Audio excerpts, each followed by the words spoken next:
E aí turma, tudo bem com vocês? Aqui é o professor Rafael Alves para mais um vídeo do nosso canal. Plano de Estudo Tutorado, Avaliação Final, Sociologia, do primeiro ano do ensino médio.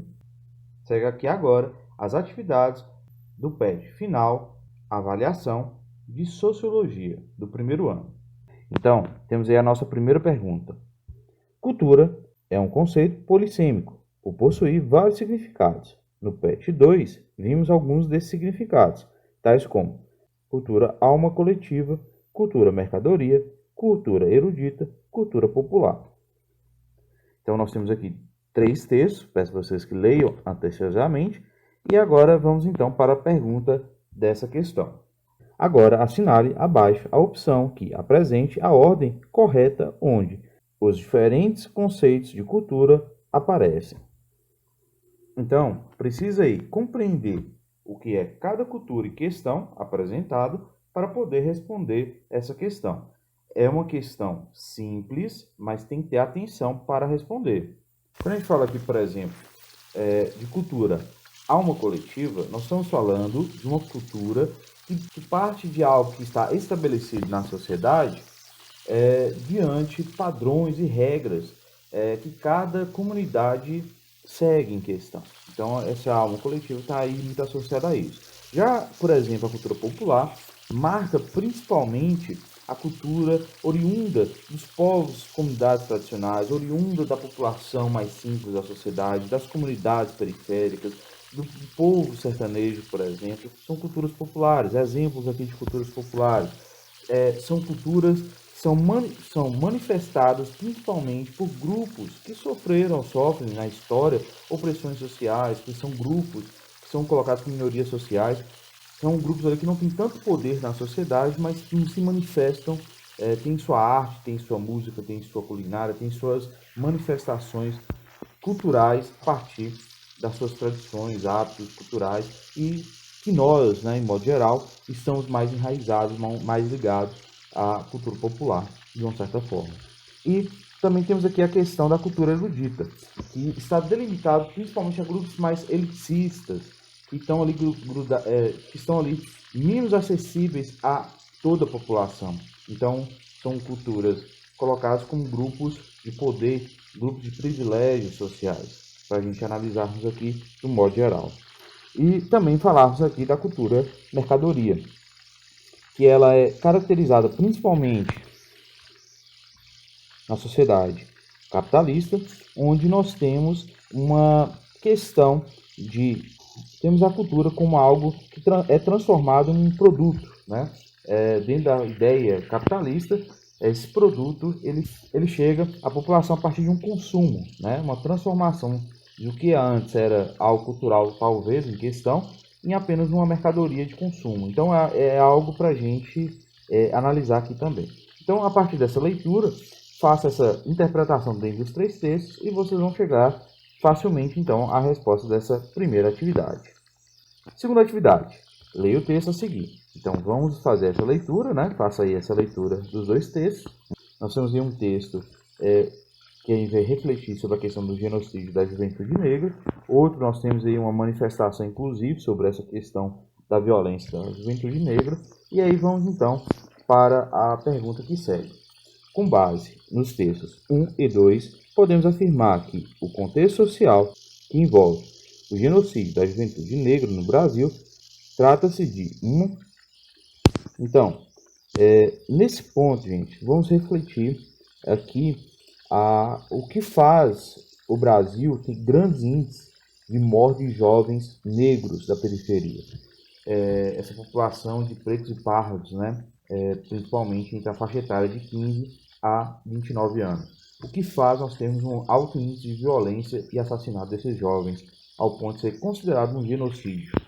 Então, temos que refletir fatores estruturais da nossa sociedade, fatores que vão na raiz do problema, que vem sendo construído desde o período colonial, que se intensificou ao longo da história, inclusive foi fortalecido com políticas públicas quando a gente teve políticas públicas no início do século XX de embranquecimento da população brasileira, que marca aí uma reflexão do racismo na estrutura da sociedade. Então, a partir dessa reflexão, vocês vão conseguir responder essa questão.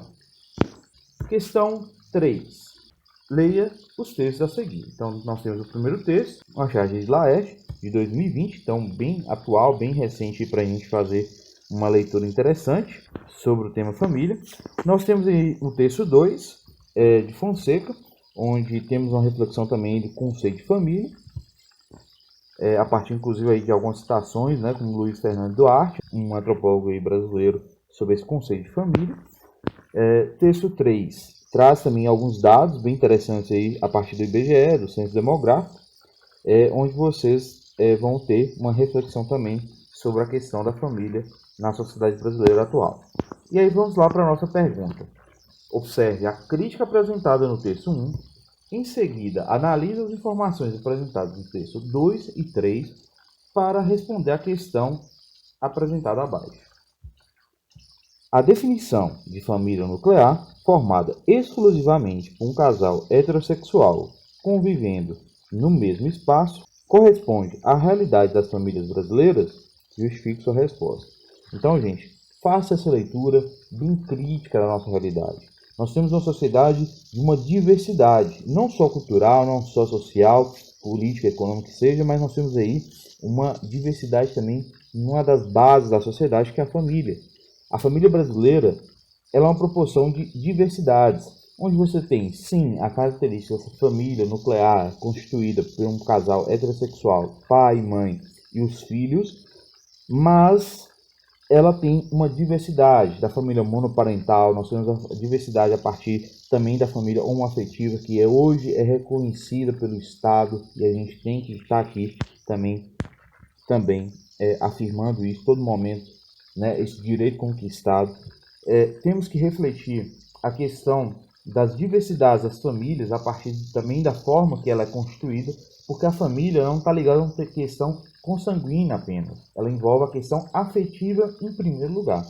Então, a questão afetiva ela é a base da ideia de construção de família, nesse olhar aqui, principalmente da sociologia, para entrar depois em discussões com a questão consanguínea e outras questões aqui, como análise. Questão 4. Leia com atenção o infográfico abaixo, Estatuto da Criança e do Adolescente. Então vocês vão ver várias informações nesse infográfico, onde vocês vão estar refletindo sobre o ECA, né, o Estatuto da Criança e Adolescente. Então vamos aí para a nossa pergunta. A sociedade e o poder público têm o dever de cumprir os artigos estabelecidos pelo ECA. A proteção à vida e o atendimento médico devem ser garantidos, ou seja, uma proteção integral, resguardando o desenvolvimento emocional, físico e social. Portanto, de acordo com o ECA, então nós temos aí várias afirmações sobre o ECA. E aí vocês vão ver qual está coerente ou quais estão coerentes, porque pode ser mais de uma. E aí vocês vão ter que refletir o próprio estatuto. Então lembrem do estatuto, lembrem as propostas e tentem aí, refletir atenciosamente cada questão para poder ver qual é coerente e qual não é coerente. Claro que aqui no final vão ter apenas uma questão para ser marcada, mas não quer dizer que alguma outra questão esteja errada. Então leia com atenção justamente para chegar a uma resposta correta. Questão 5. Leia o texto e responda. Então nós temos aí um texto de Mariana Ramos de Moraes sobre a questão das políticas públicas e a fé afro-brasileira, onde vocês vão ter aí uma pergunta que vai ser baseada aí nessa reflexão sobre a questão das religiões afro-brasileiras. A situação apresentada no texto se refere à realidade que as religiões afro-brasileiras enfrentam no Brasil. Assim, o texto apresenta duas realidades respectivamente. Trazendo aí essa leitura feita sobre a questão das religiões no Brasil, a gente fazer um contexto histórico dessa religiosidade afro-brasileira no país. O reconhecimento, inclusive, enquanto religião, que até então era algo discriminado pelo Estado, proibido pelo Estado e ligado a coisas ruins, coisas malignas, muitas vezes ligadas a preconceitos que não estão apenas ligados a preconceitos religiosos, mas também preconceitos de origem étnica e racial. Então nós estamos falando de racismo aqui, né? Um racismo que ele se estende para o campo religioso, então considerado o racismo religioso, que é um dos pontos para vocês observarem. E entender também a diversidade, né? Entender a pluralidade presente da religiosidade no Brasil, inclusive refletindo o sincretismo religioso, que caracteriza também as religiões afro-brasileiras, que trazem essa característica, né, do sincretismo. Claro que quando a gente fala do sincretismo, a gente tem que ser bastante crítico a alguns pontos, mas a partir dessa leitura vocês vão conseguir responder muito bem as questões dentro das opções, né, chegar a uma resposta correta. Por fim, questão 6. A ONG Plan Brasil realizou uma pesquisa com meninas 6 a 14 anos em 2014, e o resultado mostra que a desigualdade entre homens e mulheres começa em casa. Então nós temos alguns dados aí para vocês observarem e trabalharem e refletir também a partir dessa imagem, né, que nós temos aí um gráfico bastante ilustrativo para refletir essa questão da distribuição de tarefas, né, entre meninas e meninos, principalmente nesse recorte entre 6 a 14 anos. E aí vocês vão observar como há uma construção, né, dessa distribuição dos deveres domésticos de forma desigual entre meninas e meninos. Desde arrumar a cama, limpar a louça, a questão de limpar a casa e também sair para o trabalho. Quando vocês observam, inclusive, essa questão de sair para o trabalho, que não entra mais no campo doméstico, percebe aí uma mudança, né, da proporção.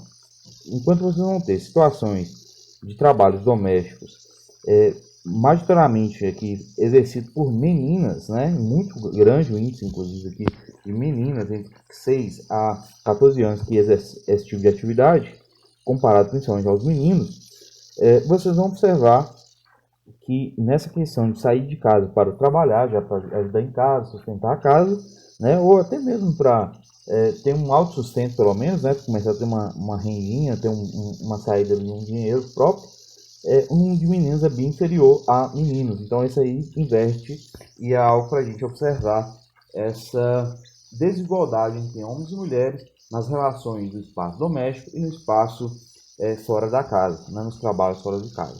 Então vamos lá para a nossa pergunta.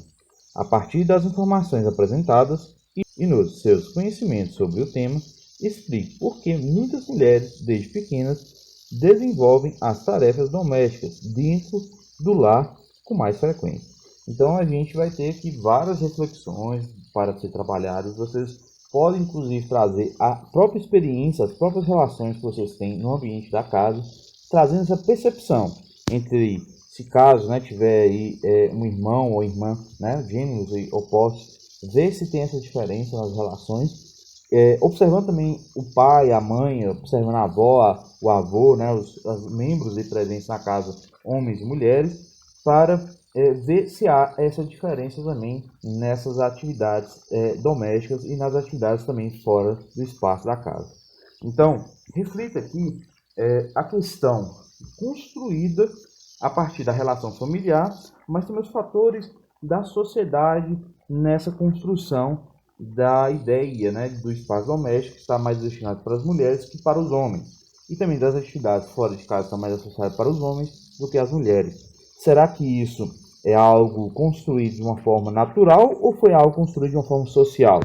Será que tem fatores por trás? Então, a partir desses questionamentos, vocês conseguem responder tranquilamente aqui essa proposta, fazendo uma reflexão bastante crítica da nossa realidade e as desigualdades de gênero presentes na sociedade, a partir de fatores como o patriarcalismo, o machismo e entre outros fatores. Autoavaliação. Então nós temos aqui agora a autoavaliação, onde vocês vão buscar ser coerentes, sinceros, aí dentro do que foi trabalhado, o que vocês realmente conseguiram compreender e aprender. Então seja bastante sincero aqui, por quê?